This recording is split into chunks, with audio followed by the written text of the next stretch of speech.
Sud devra se terminer dans 5 minutes. Je répète, la manifestation ouvrière de la place Sud devra se terminer dans 5 minutes. Toute infraction à cet ordre sera sanctionnée d'1 an de suspension du permis de travail collectif. Donc toute cette partie de la découverte de la ville, sans évoquer absolument tous les détails, donc César se rend compte de la violence dans laquelle vivent ses congénères, et puis je sais pas s'il se rend compte du côté totalitaire, mais on peut imaginer que dans le cirque il a été protégé de tout ça, parce qu'on voit bien clairement il est perdu. Il est dans cette ville là, on voit il est perdu, il comprend pas ce qui se passe, jusqu'à cette fameuse scène où on voit un singe en panique, un chimpanzé qui est maîtrisé par 3 ou 4 humains. Il se prend des coups de matraque. Il va avoir l'intervention donc de Harry Rhodes qui joue McDonald, et qui va mettre fin à la violence. Mais César va pas pouvoir s'empêcher de lâcher ce qui va attirer l'attention et la suspicion des policiers et d'une partie de la foule.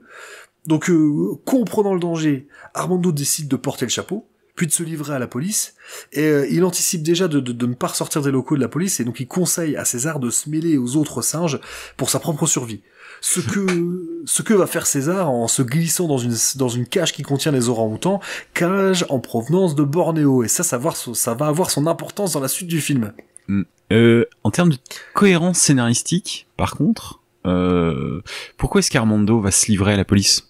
À la limite, ils ont pas pris son nom et tout ça, il aurait pu se barrer, tu vois, enfin, c'est à chaque fois que je revois ce film, c'est quelque chose qui m'étonne un peu, quoi. Ils ont pas relevé le nom ni quoi que ce soit, voilà, il a juste à se barrer et puis à se fondre dans la foule avec son singe, enfin avec César, et puis c'est tout, quoi. Ouais, mais d'un autre côté, si tu regardes bien, ils ont été contrôlés au début à leur descente de l'hélicoptère. Ouais. Et bien sûr les policiers et tous les gens qui ont assisté à ça, et il y en a qui disent c'est le singe qui a parlé, ils ont aussi certainement noté que le singe porte une veste en cuir. Et ça, dès le début du film, on nous explique que ça, c'est impossible. Et donc forcément, il passe pas inaperçu. Et j'imagine que lorsqu'on les contrôle, on prend leurs papiers. Donc je pense que leur nom a été relevé. Enfin, en tout cas, un mec avec un singe en veste en cuir. Ouais, ça se repère. Donc je pense que c'est vrai que ça peut paraître bizarre, mais moi c'est comme ça que je l'interprète. Que lui, il va récupérer César parce que César s'est enfui. Il a profité de la confusion pour se barrer, mais il décide. Il comprend bien. En plus, bon, on n'a pas tout le background, mais on doit se douter que finalement cette ville, ils y ont accédé en hélicoptère. En fait, c'est une ville qui est plutôt en vase clos, en fait.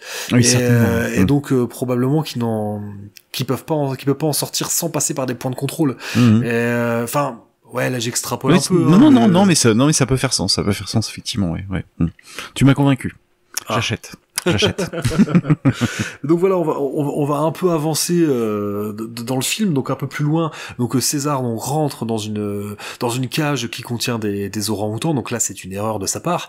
Mais là déjà, on va voir, il va user de son charisme parce que dans un premier temps, les orang-outans se montrent menaçants envers lui, et donc il les calme un peu. Il leur fait comprendre qu'il est pas du genre à se laisser impressionner. Et après, lui, il va les calmer. Il va se montrer rassurant.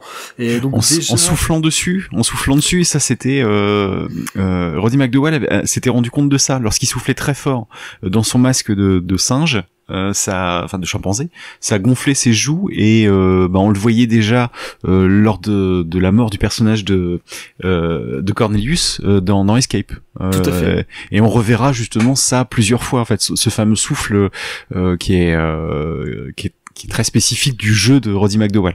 Entre le souffle et un peu comme pas comme un chat qui crache, mais c'est ça fait un peu ça, c'est ça, exactement, et ça fait que d'ailleurs quand tu regardes les interviews dans le Blu-ray, tous les intervenants disent que effectivement Roddy McDowall était arrivé à une certaine maîtrise de son masque et réussissait, était parmi les acteurs qui portaient le masque, justement, était parmi ceux qui avaient le plus de qui avaient exploité le mieux justement tout ça, et pour pouvoir justement avoir un jeu très expressif. Ouais. Après, lui il a pas un masque, il a des prothèses quand même. Il est oui, certes. Non, certes, mais ceci étant, t'es d'accord avec moi, les mouvements de la bouche, les vois pas.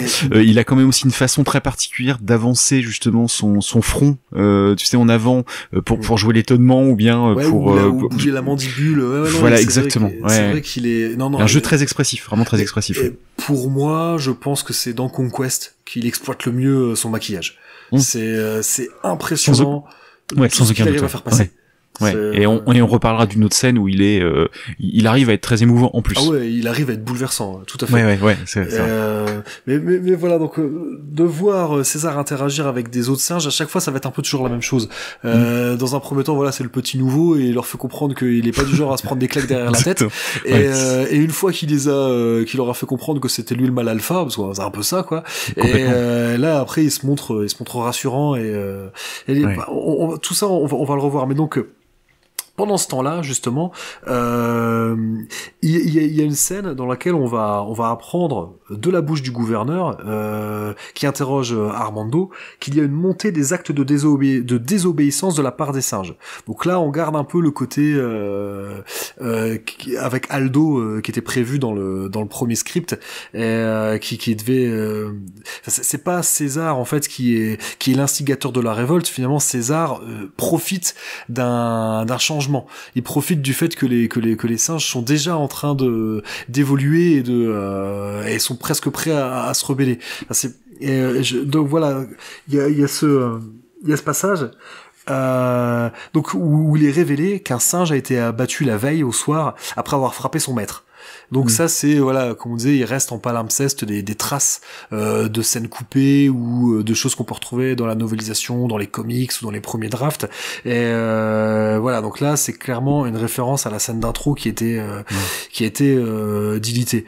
Et toujours dans ce passage-là, donc le MacDonald, le conseiller du gouverneur Breck, donc qui est afro-américain, le reprend en précisant que le singe n'a fait que répondre au coup de son maître.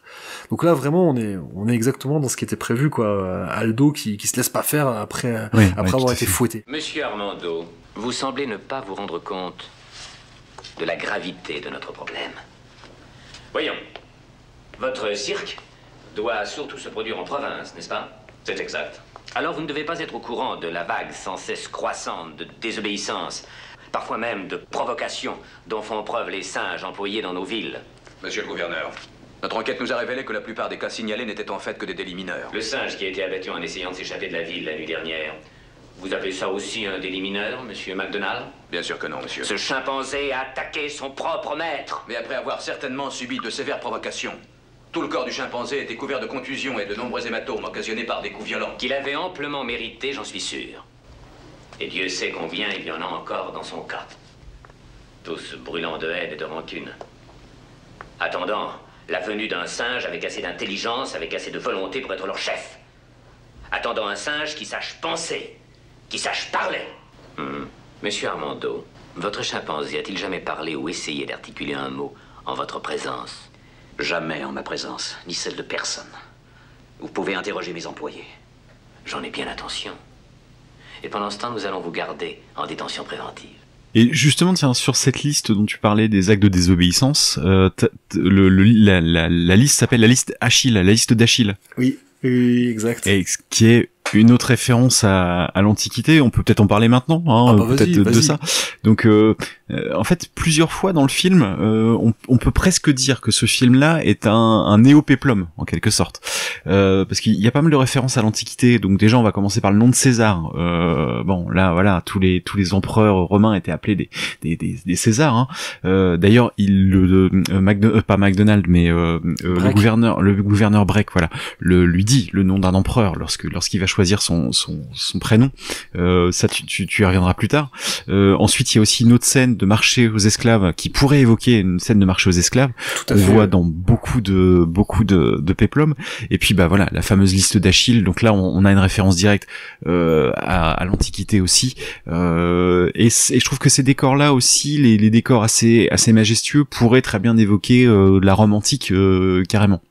Ouais, d'ailleurs, bon, tant qu'à parler du talon d'Achille, on peut peut-être, parce que jusque-là, c'est vrai que j'ai même pas évoqué le fait que tu participes à un autre podcast qui s'appelle Geek et Légende.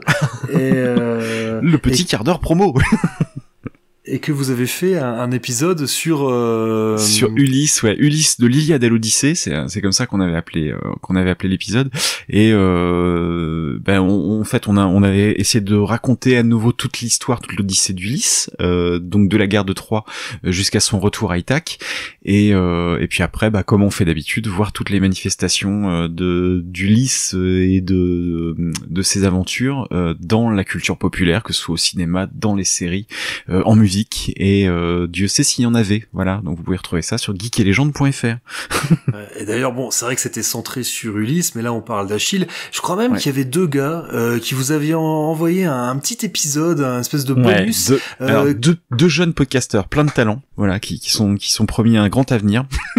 Pour parler d'un morceau de Manowar, un morceau exactement. de 25 minutes qui parle d'Achille. Enfin, voilà, c'est de petits jeunes qui n'en veulent. On remettra bien sûr les références dans la note de cet épisode. Exactement.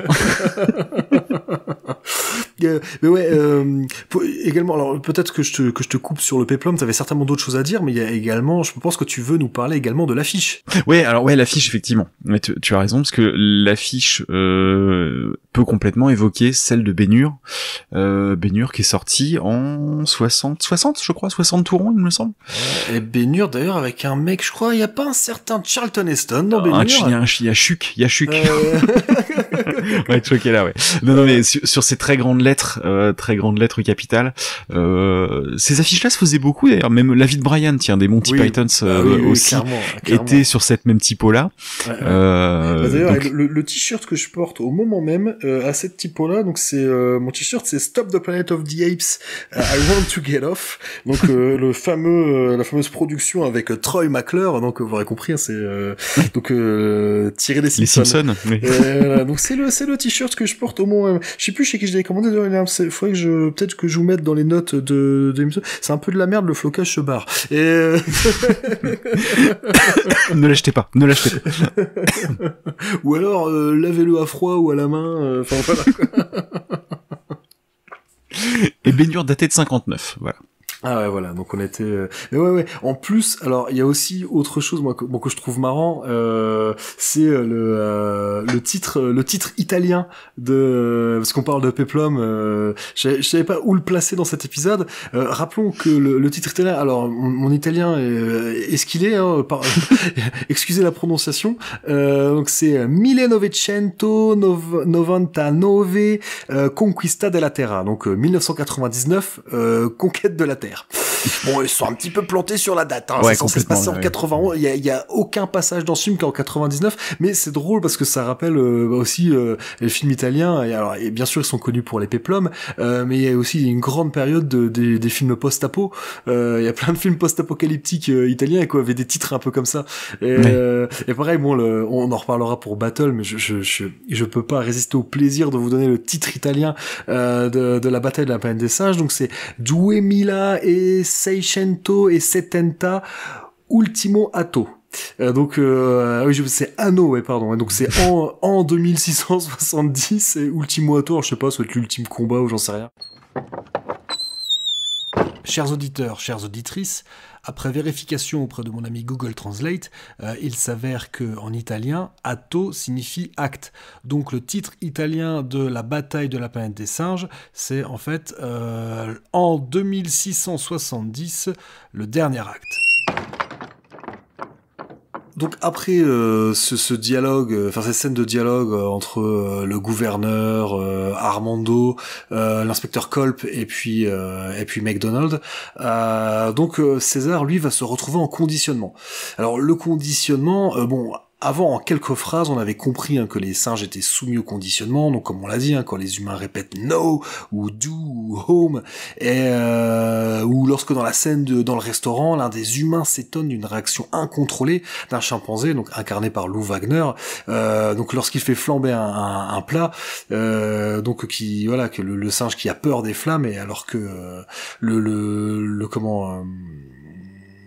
Le maître d'hôtel, ouais. Voilà, c'est ça le mot que je cherchais. Le maître d'hôtel répond que pourtant il était censé être conditionné pour ne pas craindre les flammes. Donc déjà, on avait un peu compris ce qui se tramait. Et donc les scènes de conditionnement vont encore reprendre les codes établis dès le début du film. Donc caméra à l'épaule, plan serré. Donc pour le côté immersif et oppressant, on va pas réexpliquer. Et donc voilà, les singes sont battus, électrocutés, pour comprendre ce qu'ils doivent faire et ne pas faire. Et donc on leur apprend à craindre le mot non. Dos.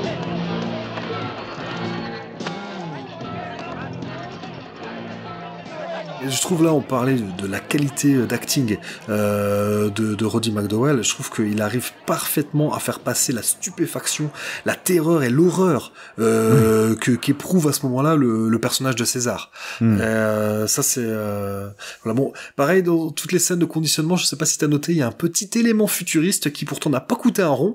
C'est l'espèce de sorte de champ magnétique invisible qui a priori est assez désagréable à traverser. Mais c'est pas con, hein, tu vois, je veux dire, c'est économie, en termes d'économie de moyens, quelques lampes qui s'allument ou s'éteignent pour matérialiser le fait que le système est en marche ou non, et c'est bon, quoi, on a compris. Donc voilà, ça ajoute la petite touche en 2000. Et c'est vrai que ça fonctionne super bien. Et puis ça coûte moins cher que des bagnoles qui volent. Et hein, Luc Besson, hein, voilà. Et donc voilà, donc César va révéler encore un peu plus donc son vrai visage et son autorité. Donc lorsqu'il est amené dans une cellule remplie de chimpanzés affamés, voilà, on lui a donné une banane et donc il parvient dans un premier temps à leur tenir tête et ensuite à se montrer intelligent et fédérateur en partageant la banane avec eux. Donc là, on voit toute la construction de son personnage, donc à chaque fois toujours en 2 étapes, quoi. Mais bon, pendant ce temps-là, le pauvre Armando, lui, il passe un mauvais moment.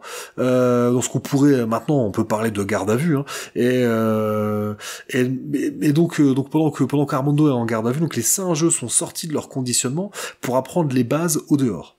Alors là, dans la VO, c'est custody, hein, donc ils l'ont en détention, en fait. Hein. Exactement. Comment... Je trouve qu'en termes, au niveau de l'enquête, juste pour revenir à ça 2 minutes, ça va assez vite quand même. Hein. Au niveau de l'enquête, ça va assez vite. Que tout de suite ils vont faire le rapport avec Cornelius et Zira, qui sont les singes qui sont réveillés à 20 ans. Et est-ce que le petit singe qui s'est fait tuer, qu'ils ont vu mort, est-ce que c'était vraiment ce singe-là, etc. Bon, je trouve toujours que ça va assez vite l'enquête, quoi.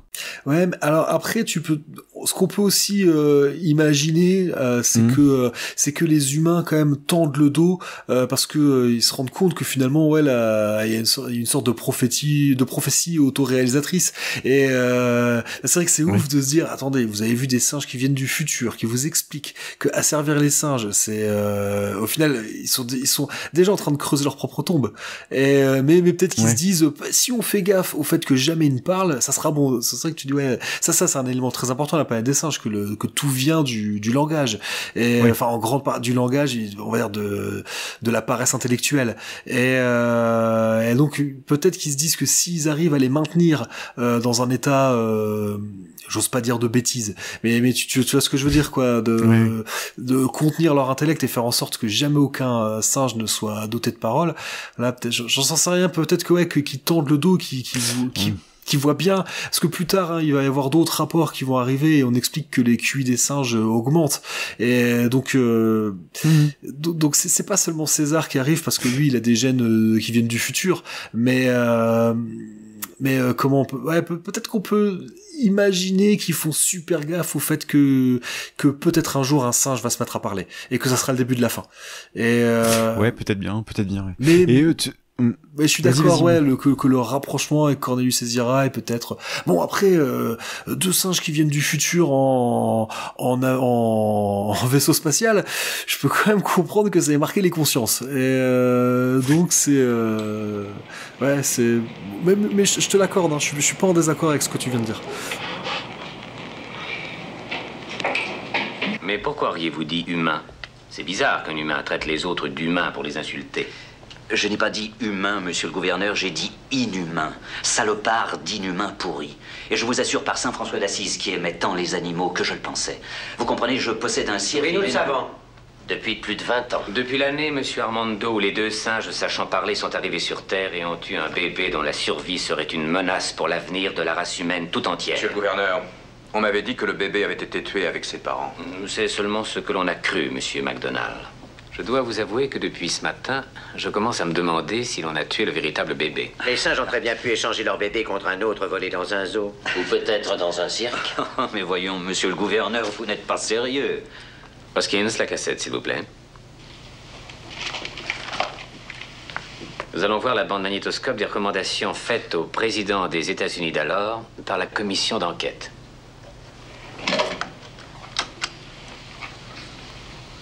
Nous croyons donc en effet que les deux singes parlants, le mâle Cornelius et la femelle Zira, sont vraiment arrivés du futur. Nous pensons sincèrement que leur témoignage est vrai et que dans quelques 2000 ans, leurs descendants auront entièrement fait disparaître la race humaine de la surface de la Terre. Et comme nous savons que la femelle est présentement enceinte d'un enfant, la commission donne les recommandations suivantes. Toutes les précautions doivent être prises pour que la naissance de cet enfant n'ait pas lieu. Et d'autre part, le mâle, ainsi que la femelle, doivent être rendus incapables de procréer ou de porter un autre enfant.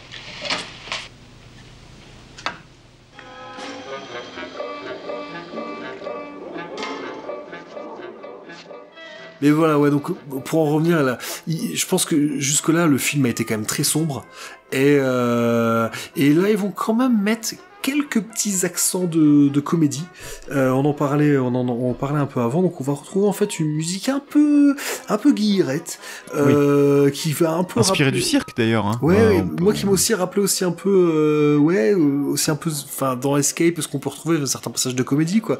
Et donc on voit les singes qui se galèrent un peu pour accomplir des tâches aussi basiques que passer la serpillière, se laver les mains, remplir un verre d'eau, plier du linge, faire un lit.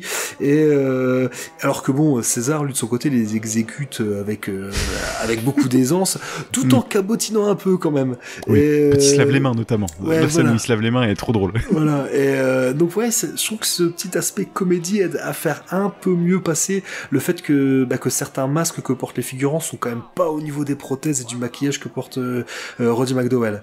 Je trouve qu'il y a quand même un petit là il y a quand même un décalage, mais du coup comme c'est il y a un côté un peu comique, ça passe très bien quoi. Oui, c'est vrai. Oui. Et bon, encore une fois, César se fait guide en aidant les autres singes et en leur évitant ainsi les brimades. Voilà, donc là, on voit aussi là la naissance de son personnage, quoi, le début de son aura auprès de ses congénères. Et donc tout ça en fait se conclut par une scène où l'on comprend que César est choisi comme mâle inséminateur. Donc il est choisi parmi 4 autres mâles, les 3 autres étant, ils sont 4 et les 3 autres étant des gorilles. Alors je sais pas si ça fait ça aussi, mais la pose aguichante de la femelle chimpanzé qui l'attend allongée de manière un peu lascive en lui faisant les yeux doux. C'est très drôle ça. Voilà, puis son attitude d'abord interdit, puis ensuite pas forcément dérangé. Voilà, ouais, c'est que ça s'en sort. Bon s'il faut y aller hein. C'est complètement ce que je me dis, ouais, qu'on faut y aller, voilà. Mais là franchement le passage là il est uniquement là pour faire marrer les spectateurs. Oui, peut-être pour alléger un petit peu le propos, parce que ça aurait peut-être été effectivement franchement plombant. Là ces 2-3 minutes là ça donne un peu une bulle d'air peut-être, mais enfin tu sais très souvent dans les scénarios justement c'est fait comme ça dans les films hein, peut-être aussi pour tu sais donner une scène de détente, tu sais dans les très souvent dans les films d'horreur c'est comme ça hein, c'est des moments de détente, des moments de tension, des moments de détente, de tension. Peut-être que justement voilà, avant de nous emmener vers la révolte qui va prendre les 30 dernières minutes du métrage, hein, si je dis pas de bêtises à peu près. Ouais. C'est le dernier tiers. Peut-être que justement, voilà, on nous donne cette petite bulle d'air et puis après on va rentrer dans des choses nettement moins drôles et où ça va vraiment fighter et en plus où on va être vraiment beaucoup plus justement par la façon de filmer, ce que tu disais tout à l'heure, la caméra portée, etc. Là, dans la dernière demi-heure, on est vraiment à fond dedans, quoi. Il y a pas de problème. Ah, et puis en plus, comme tu dis, on est vraiment dans la césure parce que cette scène-là, elle arrive au bout d'une demi-heure de métrage à peu près. Hein. Et donc on est vraiment là-dedans, quoi. C'est histoire d'un peu clôturer le premier tiers. Et puis il faut aussi, rappeler que juste avant, je sais plus si c'est juste avant ou juste après, César va voir un bébé et même s'il y a un côté un peu mignon de voir un bébé singe, il y a aussi une espèce de tristesse de se dire que ce bébé, il n'a pas d'autre avenir que la servitude. Et c'est assez déprimant quand même. Attention, service d'entraînement. 4 femelles viennent d'arriver pour l'insémination. 3 gorilles et une chimpanzé. Veuillez sélectionner sélectionner 4 mâles supérieurs, 3 gorilles et un chimpanzé, et les conduire immédiatement à l'annexe de reproduction. Mais pour en revenir à cette scène d'accouplement qu'on ne verra pas, hein, mais qu'on devine, il faut aussi, alors on le comprend pas forcément dans le film, mais quelque part c'est aussi un clin d'œil au roman de Pierre Boulle. Alors je m'explique. Rappelez-vous, dans le roman en fait, Ulysse Mérou doit s'accoupler avec Nova sous le regard de scientifiques singes. Et donc dans le film on le capte pas, mais dans la novelisation, César comprend et est bien conscient du fait qu'on est en train de l'observer. En même temps, forcément, il est choisi comme mâle reproducteur parce que il a carrément le conditionnement à révéler. Il a pas eu besoin d'être conditionné. Il a tout compris tout seul. Et capacité supérieure, ouais. Donc forcément, ouais, ils ont envie de le prendre comme mâle inséminateur. Et donc ils ont aussi envie besoin de s'assurer qu'il y a eu bel et bien saillie. Et donc c'est vrai que dans le film on n'y pense pas forcément, mais dans la novélisation c'est bien précisé, et moi ça m'a fait penser au roman de Pierre Boulle. Je sais pas si c'était voulu, mais voilà. Donc je crois que dans la novélisation il parle soit d'une vitre sans teint ou une fenêtre fumée, mais il a bien capté qu'il y a au moins un observateur, quoi, là qui doivent s'assurer qu'ils vont pouvoir, comme j'ai dit, que la saillie a bien lieu et qu'ils vont pouvoir récupérer de bons petits esclaves. Et donc donc comme j'ai dit, hein, juste avant il est passé devant la nurserie, on comprend bien quel est le but, quoi. Alors vous êtes membre du parti de Breck, hein? Je comprends pourquoi vous enlevez les meilleurs contrats. Je trouve que sa politique est très bonne, pour tout le monde. Et vous croyez qu'il restera au pouvoir longtemps? J'avoue que je ne vois pas qui pourrait le détrôner. Présentez le lot 8. Lot 8. Il s'agit d'un chimpanzé mâle, encore très jeune et en parfaite condition physique. Regardez attentivement ce spécimen, mesdames et messieurs. C'est l'affaire de la journée. Une vingtaine d'années, parfaite condition physique, mise en observation, il s'est avéré si familier, obéissant et même intelligent avec les hommes que le conditionnement n'a pas paru nécessaire. Mais on peut l'y soumettre si son acheteur le demande.